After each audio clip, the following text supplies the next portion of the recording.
여러분, 요즘 뉴스를 보면 제일 먼저 나오는 소식이 바로 미국과 이란 전쟁입니다.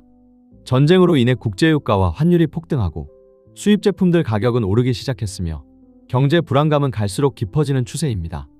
이러한 환경 때문에 상승장으로 기분 좋았던 주식시장에는 연일 파란불이 들어오기 시작했습니다. 지금부터 딱 3분만 집중해 주세요. 캄캄했던 앞이 환하게 밝아집니다. 여러분, 잠깐만요. 지금 이 영상을 클릭하신 분들 혹시 이런 생각하고 계신 거 아닌가요? 삼성전자, 지금 팔아야 하나? 맞아요. 그 불안 완전히 당연한 겁니다. 지난 2월 말 미국과 이스라엘의 합동 공습으로 이란 최고 지도자 하메네이가 사망했거든요. 이란이 즉각 중동 전역의 미군 기지를 동시다발로 타격하고 전 세계 원유 수송의 핵심 길목인 호르무즈 해협 봉쇄를 선언하면서 상황은 순식간에 5차 중동 전쟁 공포로 번졌습니다. 결과는 어땠냐고요? 3월 첫째 주, 이른바 검은 수요일, 코스피는 역대 최대 1일 낙폭을 기록하며 서킷 브레이커가 발동됐어요. 외국인은 단 하루 만에 수조 원어치 주식을 팔아치웠고 삼성전자 주가는 하루 만에 두 자릿수 % 폭락했습니다. 원달러 환율은 글로벌 금융위기 이후 약 17년 만에 처음으로 심리적 저항선을 뚫고 치솟았어요. 커뮤니티에는 삼성전자 이제 끝났다. 지금 팔고 현금 확보해야 한다. 라는 글이 넘쳐났습니다. 그런데 여기서 반전이 옵니다. 바로 다음 날 코스피는 역대 최대 단일 일 상승폭을 기록하며 되돌아왔습니다. 삼성전자도 두 자릿수 % 급등이었어요. 검은 수요일에 팔았던 분들은 바로 다음 날 불타는 목요일을 지켜보며 가슴을 쳤습니다. 여러분, 오늘도 열심히 준비했습니다. 구독과 좋아요 한 번씩만 부탁드립니다. 감사합니다. 여러분, 생각해보세요. 1990년 걸프전에도 이랬습니다. 2003년 이라크전에도 이랬습니다. 그리고 2026년 지금 또 똑같은 일이 벌어지고 있는 거예요. 하지만 저는 오늘 그냥 기다려라 는 말을 하려는 게 아닙니다. 무엇을 보면서 어떻게 기다려야 하는지, 외국인이 다시 돌아오는 3가지 핵심 신호와 투자자 유형별 맞춤 시나리오를 데이터로 제시해 드릴 거거든요. 끝까지 보시면 오늘 밤 주식 앱 열어볼 때 손이 덜 떨리실 겁니다. 자, 이제 핵심입니다. 언론에서는 이번 사태를 걸프전 수준의 충격이라고 하거나 이라크전 때와 비슷하다고 하죠. 틀린 말은 아닙니다. 하지만 이번에는 결정적으로 다른 변수가 하나 있어요. 많은 사람들이 이걸 모르고 있거든요. 바로 한국전력 KEPCO 문제입니다. 이걸 쉽게 비유하면 이래요. 여러분이 어떤 동네에 살고 있는데 그 동네 방제 창고에 원래는 소화기가 가득 있었어요. 과거에 화재가 나도 그걸로 불을 껐습니다. 그런데 지금은 소화기가 거의 없어요. 나머지는 이미 다른 화재 때 다 써버렸거든요. 같은 규모의 불이 났는데 충격은 훨씬 더 클 수밖에 없는 거죠. 과거 걸프전, 이라크전 때 유가가 올라도 한국전기료는 크게 안 올랐습니다. 왜냐고요? 한국전력이 원가 상승분을 일단 자기 빚으로 받아서 소비자를 보호해줬기 때문이에요. 한전이 완충 쿠션 역할을 해준 거죠. 덕분에 삼성전자 같은 제조업체들은 유가가 올라도 전기료 충격을 직접 받지 않았습니다. 그런데 지금은요? 한국전력은 이미 수십 년치 적자가 쌓여 그 완충 쿠션이 완전히 닳아 없어진 상태예요. 이제는 유가가 오르면 그 비용이 즉각적으로 전기료에 전가됩니다. 전기료가 오르면 어디가 직격탄을 맞냐고요? 하루 24시간 365일 대규모 공장을 가동하는 삼성전자거든요. 전문가들은 이란이 실제로 호르무즈 해협을 봉쇄할 경우 유가가 크게 치솟을 수 있다고 경고합니다. 글로벌 투자은행들은 봉쇄가 장기화되면 유가가 지금의 2배 가까이 오를 수 있다고 추산했어요. 삼성전자 입장에서는 재료비도 오르고 전기료도 오르는 이중 압박인 겁니다. 그리고 이게 끝이 아닙니다. 더 큰 그림을 봐야 합니다. 유가가 오르면 한국의 무역 적자가 커집니다. 우리는 원유의 대부분을 중동에서 수입하거든요. 무역 적자가 커지면 달러가 밖으로 빠져나가고 원화 가치가 떨어집니다. 원화가 약해지면 외국인 투자자들이 한국 주식 들고 있으면 환차손이 나겠구나 라고 판단하고 한국 주식을 팝니다. 외국인이 팔면 코스피가 빠지고 코스피가 빠지면 또 원화가 약해지는 악순환이 돌아가는 거예요. 과거에도 이 고리는 있었습니다. 하지만 지금은 한국전력의 막대한 부채가 이 악순환의 고리 안에 끼어들어가 있어요.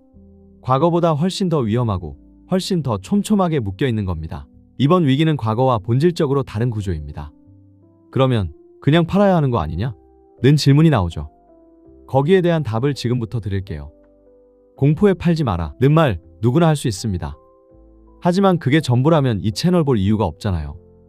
우리는 언제 다시 사야 할지를 이야기해야 합니다. 외국인 기관 투자자들은 감정이 없습니다. 공포에 팔기도 하지만 다시 들어오는 시점은 반드시 데이터에 의해 결정돼요. 그 데이터가 뭔지 지금 공개합니다. 첫 번째 지표입니다. 국제유가 2개의 데드라인. 국제유가에는 시장이 민감하게 반응하는 2개의 심리적 선이 있습니다. 첫 번째 선을 넘으면 시장이 긴장하기 시작하고 두 번째 선을 넘으면 공포가 본격화됩니다. 이걸 쉽게 비유하면 이래요. 집안에 물이 새는 상황을 상상해 보세요. 처음엔 걱정되긴 하는데 대야로 받으면 되지 라는 반응입니다. 이게 첫 번째 선이에요.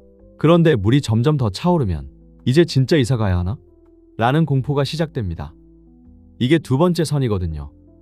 육아도 마찬가지입니다. 첫 번째 선 아래에서 안정되면 공포 국면이 서서히 해소됩니다. 두 번째 선을 넘는다면 단기 추가 하락이 불가피하죠.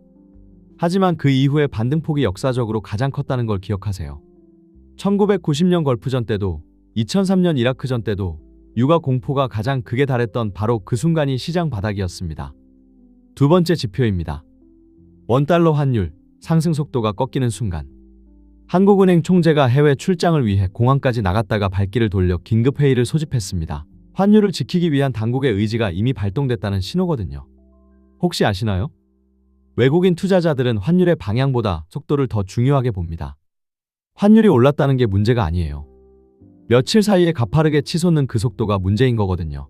이걸 쉽게 비유하면 차 속도계를 생각해 보세요. 시속 100km로 달리는 차가 문제가 아니에요. 50km에서 150km로 급가속하는 그 변화가 위험한 거잖아요. 환율도 똑같습니다. 이 속도가 꺾이는 순간을 봐야 합니다.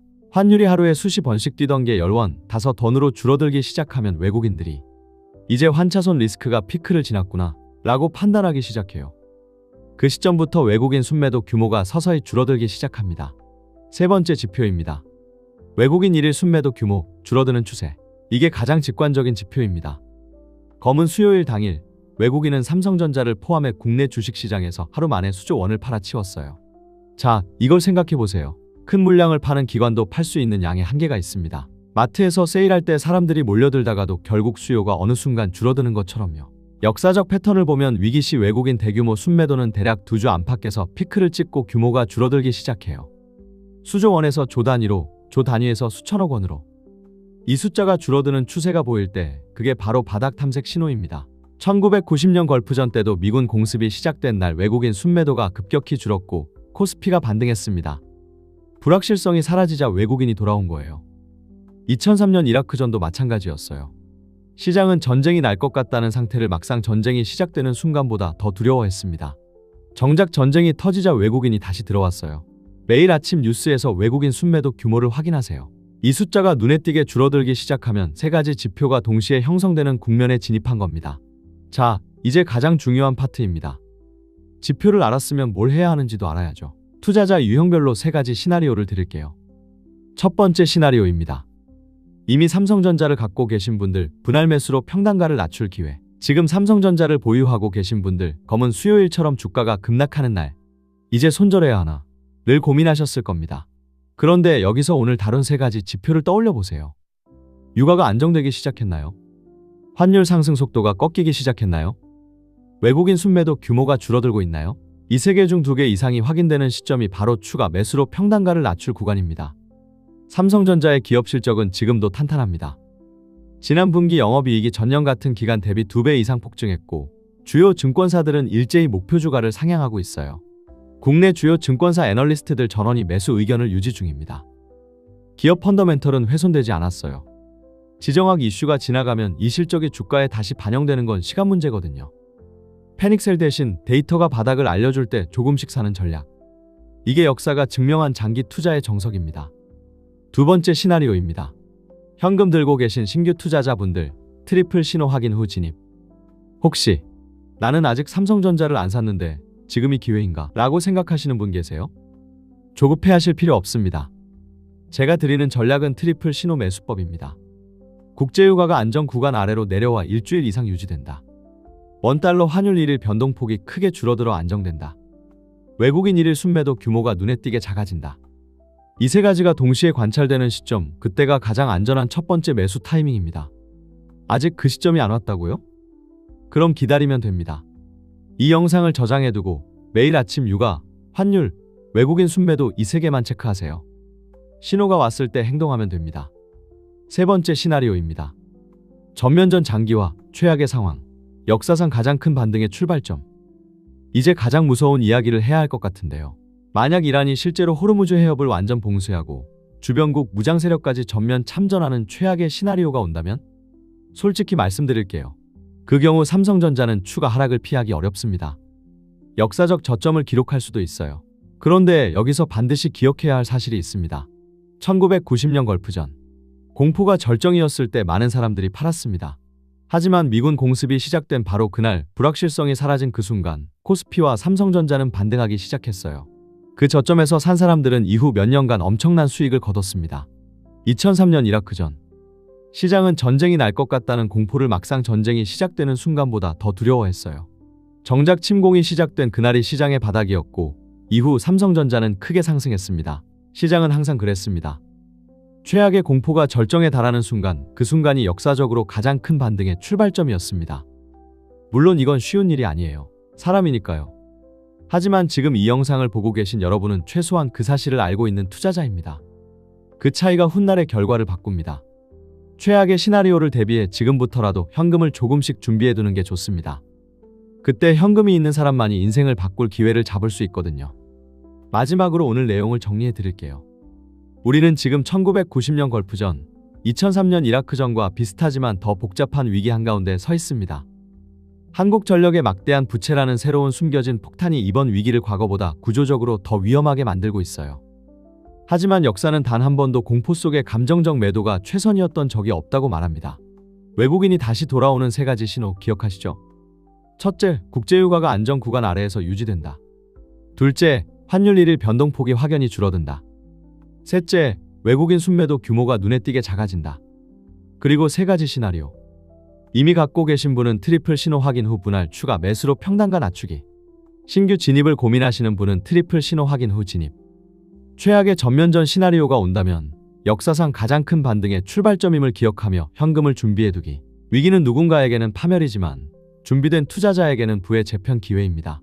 이 영상을 저장해두시고 시장이 흔들릴 때마다 꺼내보며 감정이 아닌 데이터로 판단하시기 바랍니다. 오늘 영상이 도움이 되셨다면 좋아요와 구독 부탁드립니다. 댓글로 이것 하나만 남겨주세요. 지금 이 세 가지 지표 중 여러분이 가장 주목하는 건 어느 것인가요?